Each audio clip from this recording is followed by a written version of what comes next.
Hey everybody, Assalamu alaikum. Hope you're having a wonderful day. Make sure that you hit the subscribe button and the notify button so you'll know when you're getting new episodes. And we just want to grow this project. I thank you in advance. Without further ado, let's get it rolling. The ShOUT Show.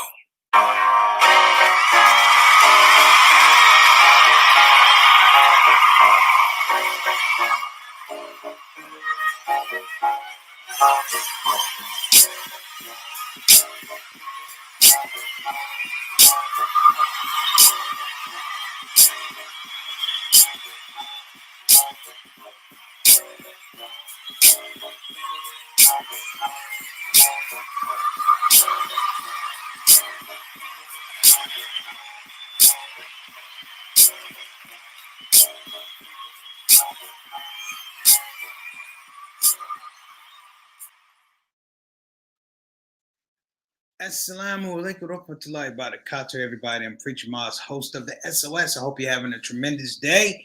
Like I said, tremendous Tuesday, if you will. Now, if you're not having a tremendous Tuesday, it's okay because the day isn't over yet. That's number one. Number two, shout out to anybody who's coming on the show for the first time. Our rules for the ShOUT Show are very simple. Number one, let us thank you for coming. Number two, enjoy yourself. Number three, if you get a chance, please press the subscribe button, click that. And if you like the show, I'm not saying like it early. Listen to the show. If you like it, then hit the like button. We can appreciate you helping us get this whole project out there. That's the quick and dirty of if you come to the show for the first time. For my regular ShOUT Show soldiers, and I see them already in the comment section, I want to thank you. I think this topic today is going to be enlightening. I hope that you will engage with me, if you will, through the comment section, and I believe we're going to have a live discussion today. A lot of things are going on.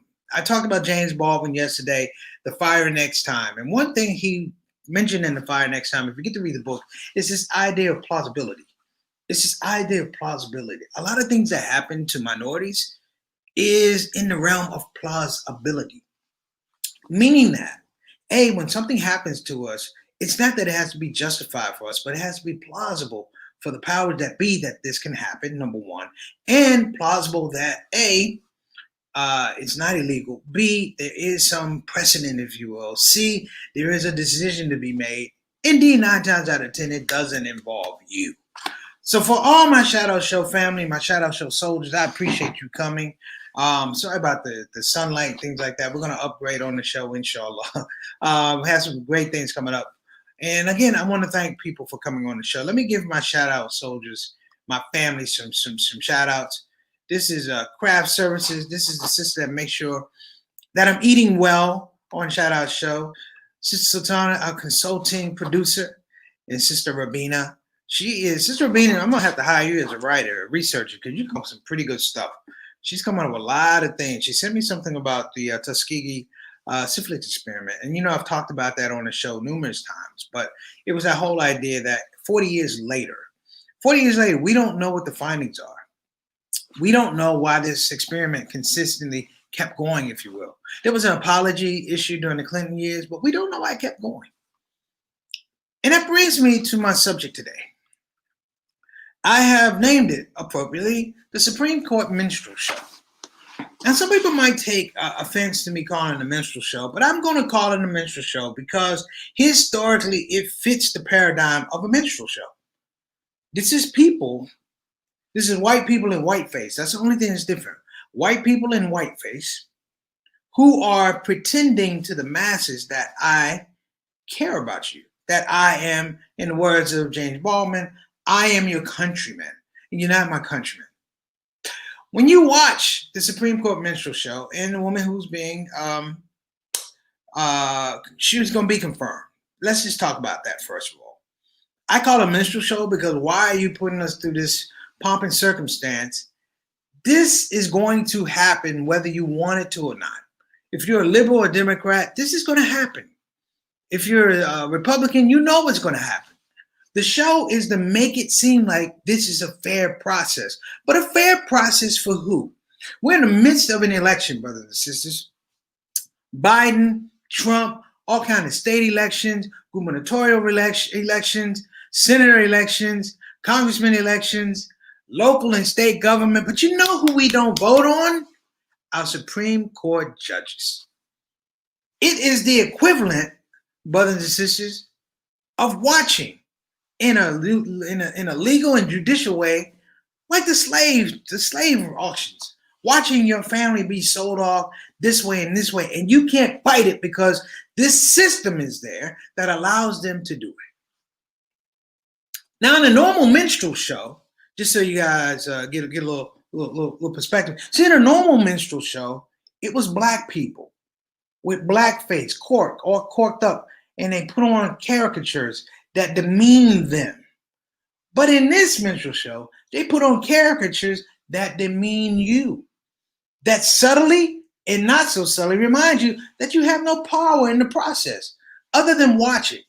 One of the characteristics of a minstrel show back in the day, and so you guys understand, one of the first comedians who ever got to speak directly to a white audience as a comedian was Dick Gregory.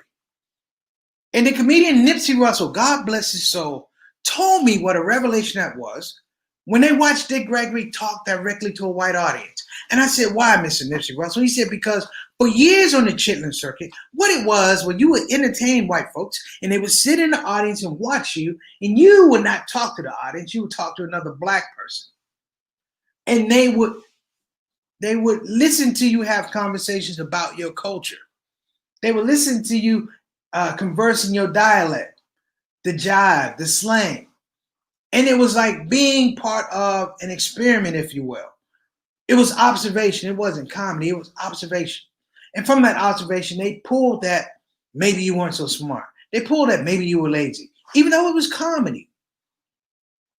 Well, in this process, this minstrel process, we are in the audience watching these characters, these senators, and this judge talk to one another, brothers and sisters, and we're not a part of the conversation. And in this regard, not being a part of the conversation means that we're not a part of the process that is supposed to protect us. We don't elect our judges.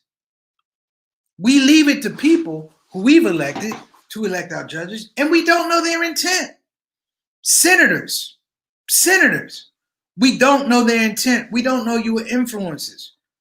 We give you a vote and you're in office for X amount of years and you do what you want to. And only time there's a referendum on what you do or what you don't do in terms of your service to the people is when? An election.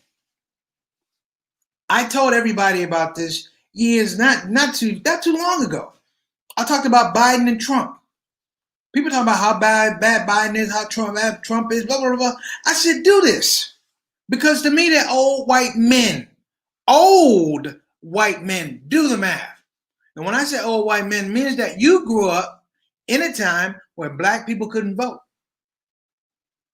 In 65, you were there, Joe Biden. You were there, Donald Trump. You were there, Lindsey Graham. You were there, Mitch McConnell. And I want to see your voting records in terms of compassion and mercy towards blacks, Latinos, Native Americans. How did you vote? Now people go, you know what I want to see it too? Pump the brakes. Because I just said these senators have a certain amount of years. Pump the brakes. Because brothers and sisters, a Supreme Court justice is a justice for life. There's no referendum to remove a Supreme Court justice. Outside of death, outside of you're not breathing anymore. And that's the thing that has me worried the most. You see Clarence Thomas up there? I don't know what decision Clarence Thomas has led in the last 15 years. I don't know what dissent I don't know what he's written in terms of a decision. He's old, black, and ashy. But he's still a Supreme Court judge. And as long as people keep giving him a slap on the back and attaboy Clarence, he's going to be there. There's no referendum to get rid of a Supreme Court judge. Which brings me to Sister Amy. Sister Amy.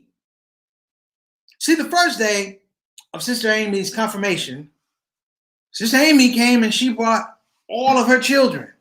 7 kids. 7 children. 5 white, 2 black. And I watched. Oh, let me give a shout out Wa alaikum assalam wa rahmatullahi wa barakatuh. Sister Naima and Sister Ike all the way from Indonesia. Wa alaikum assalam wa rahmatullahi wa barakatuh. Sister William, there you go. They were there, and now they have to perpetuate an unfair system further. You're exactly right. So here's my thing, brothers and sisters. They bought this Sister Amy, Sister Judge Amy. We're going to call her Judge Amy. They bought Judge Amy in front of the people. And let me tell you how politics works. She bought all 7 of her kids, 5 white kids, and 2 black kids. Man, they're not black, they're Haitian. And every senator, Republican senator, started talking about what kind of mother was she. You must be a wonderful mother to have these 7 children and be a judge and all of that.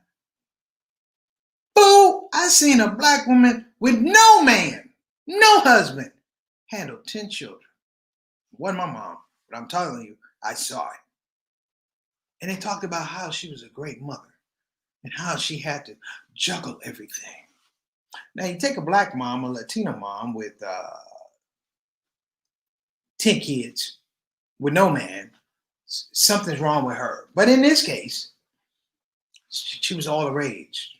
Senators were glowing about this lady, about, oh, she must be this, and oh, she must be that. They didn't talk politics. They didn't talk politics. See, they talked about her children, but they wouldn't talk about children who were affected if Obamacare was repealed. See, the Democrats came with kids who were ill, who would suffer if Obamacare was repealed. Kids with kidney disease, kids with health problems, and their medical bills were well into the millions of dollars.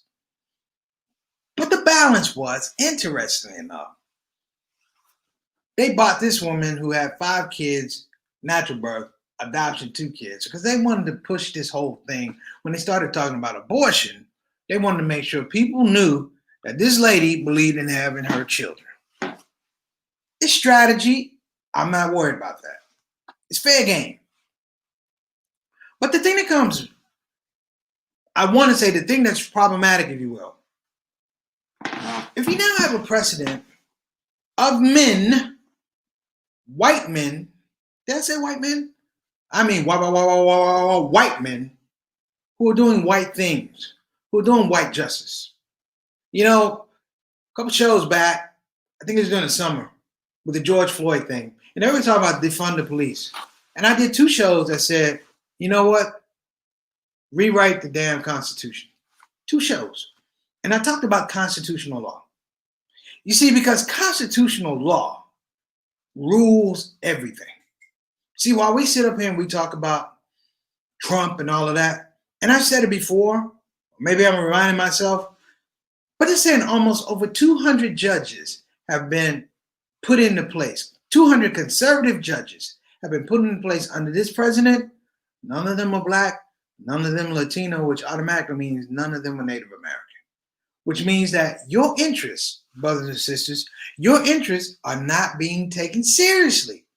So when you show up to court, you're going to have to deal with people who don't know you, but have made presuppositions about you. I find it hard, and I find it odd that now you have folks who will tell you in some regards that it's okay. I understand these people when you don't understand me. You don't understand me. You don't care about me. The words conservative. The words conservative is scary. What are you conserving? Because it's not conserving. It's not conservation. It's preservation. And what now? You're not putting up a conservative judge, but you're putting up what? A preservation judge, a preservative judge. And what are they preserving? I've told everybody, and I'm going to say it again. Think about this. You have plots against sitting governors. The governor of Michigan, the governor of Virginia, they're saying that a plot was against them. But you know what you don't have? A plot against the Supreme Court. The law of the land, you won't protect the law of the land because the law of the land is beneficial to you. So all you Proud Boys, I don't know why you call you Proud Boys. I've seen you. I wouldn't be proud of you. And I know why they call you proud boys, because there ain't no proud girls, because proud girls ain't hanging with you. They don't want to see you with it. But my point is, the genius of it is, they will attack even liberal whites, but they won't attack the Supreme Court as long as it's stacked in their favor. And all you Trump folks that think you're going to get a piece of this pie, if you will, you are not. You are not going to get a piece of the pie. Why? Because those white folks are different than you white folks. Those white folks have figured out you as white folk don't matter. You as white folk, the best you can do is vote.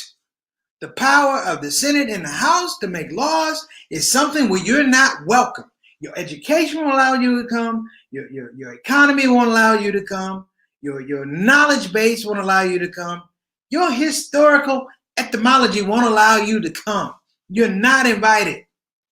So you will sit on television just like the black man, just like the Latino man, just like the Native American, just like the poor man, and watch this process, this judicial slave auction happen. Why is it a slave auction? Because your rights are being sold. Your future is being sold. Your ability to move where you want to move is being sold. Your ability to educate yourself is being sold off. And all you can do, like a black man in 1814, is watch them sell it away. That's all you can do. And you will watch them sell it away. And in your arrogance, you're going to say that it's some black man's fault. That is some Latino's fault, or gay person, or Muslim. What? Or some Native American. It's gonna, or you know what? It's gonna be some poor person's fault at some point in time, because I know history, and I say I know history, brothers and sisters. Well, here's the deal. I only know history because history has taught me certain things, and I apologize about the sun, people, but that's the way it works. I only know history because history has taught me, and it's made me at times an involuntary student, meaning I'm forced to learn things. That's America, brothers and sisters. If you're black or Latino or Muslim or woman, America is going to force you to learn things. It's going to force you to accept things. It's going to force you to accept things that you have to accept because you have no part of the process. I said you can't vote for a Supreme Court judge. There's no judicial review if a judge is corrupt.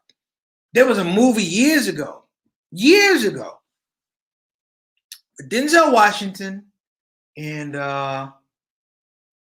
Julia, she's a white girl, big nose, big lips, Julia something, I can't remember. It's called The Pelican Briefs. Watch The Pelican Briefs. The Pelican Briefs showed you a potential situation of corruption whereby the people who wanted what they wanted started killing Supreme Court justices. Woo! Now think about that. It seems far-fetched. Thank you, Naima. Julia Roberts and Denzel Washington. I know you're looking at me since Naima going to preach a thing. All white people look alike. That's not true. That's not true. But The Pelican Brief is an interesting film because it gives you this scenario that could happen. That could happen. You see, when Sister Ginsburg passed away, you know what? Her funeral arrangements were not made. Her body was still warm when they started trying to figure out how to rush this woman in right now. And it's so devoid, the process is so devoid of patience and respect for the dead.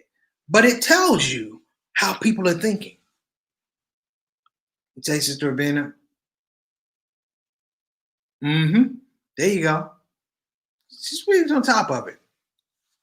But let me add this, though. Let me add this as a caveat. When you watch the confirmation hearings, understand that people are making you watch it because it's a system of learned helplessness. I watched the hearings realizing that there's nothing that my elected officials could do to slow the process or stop the process. At the same time, here in the United States, the Trump administration, with the assistance of who? The Supreme Court, has now been granted the ability to stop the census. So the census will not be going to October 31st. It's now a rush process, and everything has to be done by December 31st, the counting, the collecting, all of that. And you know it's not going to be accurate. But the point of it not being accurate means that you cheat the process. This Supreme Court cheated the process. We're watching this woman with her 5 white kids and her 2 black kids who were adopted from Haiti, I might add. Meanwhile, the census will be stopped probably by the time this telecast is done. And what does that mean? It means that shortening the census process means that we now don't have that aspect to count the hard to count population, mainly undocumented workers, mainly minorities, mainly people who deal with language bias. They won't be counted. And the decision, once it's counted, is permanent for 10 years. Do you see what I'm saying, brothers and sisters? They're doing it with the census, and they're sticking it to you with the Supreme Court nominee. The census is for 10 years. Meaning if Biden gets in and it gets counted, he can't change anything. Even if he's in office for 4 years and gets reelected, the thing stays the same. It's sort of like in the business of the NFL. People always talk about why do the players in the NFL complain so much? Because the players are in a losing proposition. The owners hold all the cards.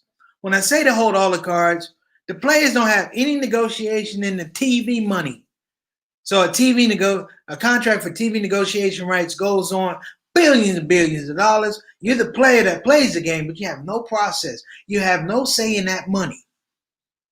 And the owners can negotiate. And here's the beautiful part about it. If you watch NBA basketball, while you were clapping for LeBron James and all of that, and let me give a shout out to the Lakers. Congratulations. I'm a Laker fan. Congratulations. But the winners were the owners. They collected on their TV contract money, billions of dollars. And while people were holding trophies and cigars and champagne bottles, the owners collected the checks. Well, in the flip way, I'm going to say this right now.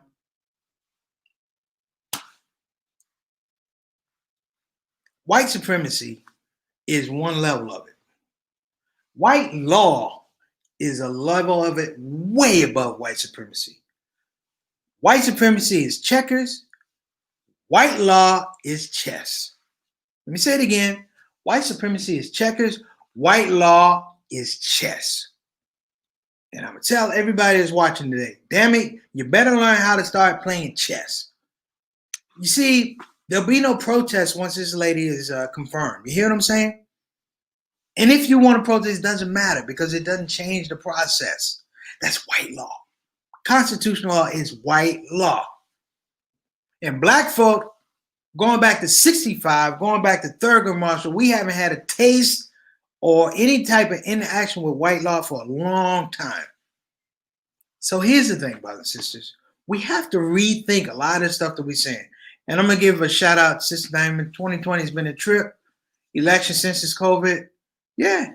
Court seat up. I feel like Thanos. Snap. You're right. I feel like Thanos too. Because we need to go back and fix some things.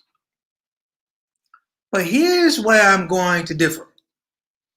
I'm going to say, brothers and sisters, that we need to strategize at our local levels. Because local levels and local law permeate up to constitutional law. It doesn't come down. They are an amalgamation of decisions from lower courts and appeal courts. So we need to be affecting those levels. And it's going to be difficult because those courts are packed with conservative judges, packed with people who don't look like you, packed with people who don't know your experience, packed with people who in a historical connotation, when they had opportunity to do things and show mercy, compassion, and justice, they went with the people who put them in office. So listen,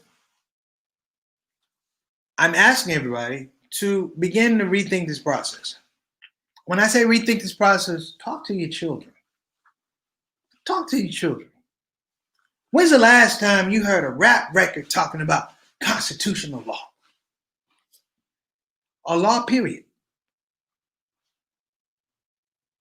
Maybe Public Enemy, maybe Chuck D, maybe Killer Cam, maybe. But you know what? Everybody else ain't talking about it. And we need to find that culture that produces the next, not Ruth Bader Ginsburg, but the next Amina, Fatima, Louisa, Charlemagne, whoever. We need to be producing that person. Who's going to understand that white law is what? Checkers. Constitutional law, white. I said white supremacy is checkers. Constitutional law, white law is chess. Let's get in the business of playing chess, everybody. So listen, I'm getting ready to go. Normally we close out on my ad. I'm gonna change it up. I talked to Sister Satana. From now until the election, we're gonna try and do our part here on the ShOUT Show. And when I say we're gonna try and do our our part here on the ShOUT Show, I mean that we're actually going to talk about some of the issues. So inshallah, I'm not gonna let a day go past where we're gonna have some fun, but we're gonna talk about the issues. Because I'm saying from now to election day, what's gonna happen is before the election happens, this woman is gonna be confirmed. And the laws that she's gonna put on the books, which will probably be inclusive of getting rid of Obamacare, abortion, a couple other things in terms of environmental stuff, education. These people are going to do that.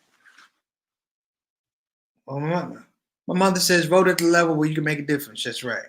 I'm going to go one further, Mom. Educate at the level where you can make a difference. Educate. So these ideas that we have, let's coagulate these ideas, because you can make, brothers and sisters, you can make people start playing checkers if you're playing chess. So I give the last word to Sister Rabina, and then I'm gonna get out of here. So, brothers and sisters, watch the confirmations. Watch how, in a very not so subtle way, people are letting you know, hey, your vote doesn't count. Your vote doesn't count. You can't vote for Supreme Court judges, and these people are considered the premier legal minds. The premier legal minds. Now, I'm not being funny, but Donald Trump chose them. Look at his mind. What the hell does he know about a supreme or a premier legal mind, brothers and sisters? It's all folly. It's all folly. And the judges they put on there, they're partisan judges. You know why? Because very, very rarely are you going to see a judge come out and go, you know what? I know I believe it, but that's wrong. You vote the people who put you in. Therefore, it's not going to matter about compassion, mercy. You're actually reading. If you think I'm lying, brothers and sisters, go to a prison.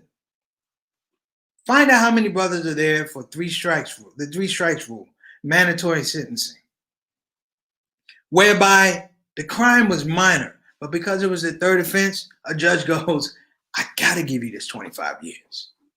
I gotta. So, that's an interesting thought, Sister Naima. Is it a ploy to push black people out of the country? They can't do that. They can't do that. But it is a ploy to make sure that you are disempowered. And disempowerment is important in terms of numbers.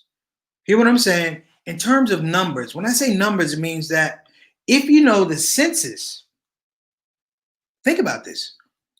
The census, if it was taken correctly, without any intervention from the Supreme Court, it's going to show that people of color are the majority here in the United States, which means that the allocation of resources is going to be going to people of color. But if you can skew it and make it seem like people of non-color, white folks, and I don't mean to say all white folks, but white folks, if you will, deserve that allotment of money, they're going to get it. They're protecting it not right now. This Supreme Court nominee is about preservation because that's the only way you can do it. You can't control the birth rate of minorities. You can't control our creativity. You can't really control our spirituality because you don't have any. You can't control the esprit de corps of our children. You can't control the idea that we can make something out of damn near nothing. But you can legislate it. But you can put legal precedent and legal restrictions on it. Think about that. I hope you turned your senses in early. We've been saying turn it in, because this is the trickery that happens.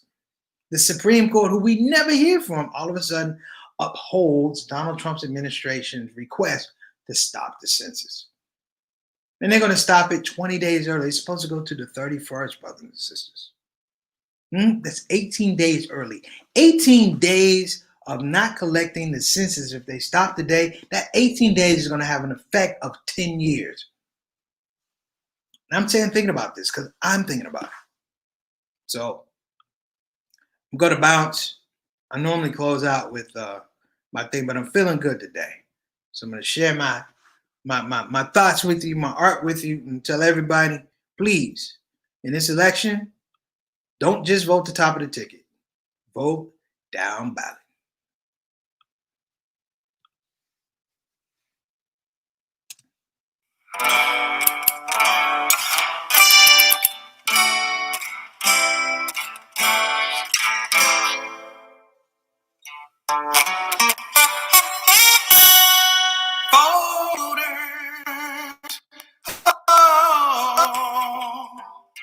Down ballot voting to have in this situation.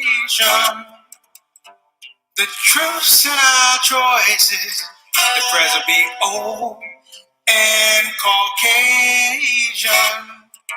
But you have a call coming this fall, down ballot voting.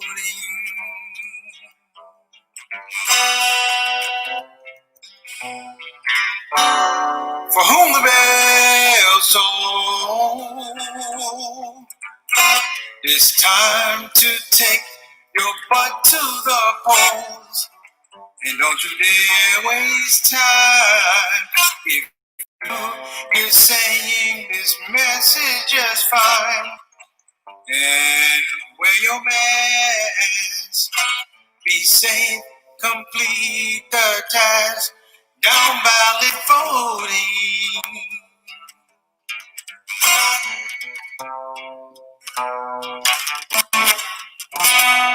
Red or blue,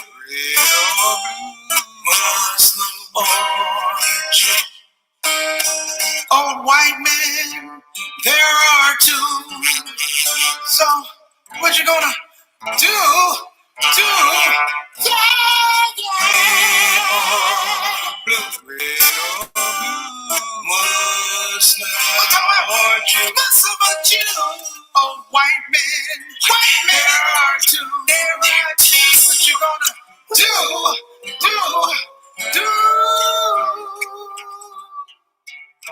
Down ballot voting. Down ballots. Choose down ballot voting. Down ballot voting. I'm comedian Preach Moss. Not really a singer. He's unemployed. But I know one thing.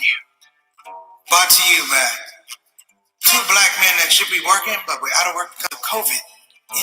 Thank you. And don't forget to vote. Down ballot voting. November 3rd. See you November 3rd. Yeah.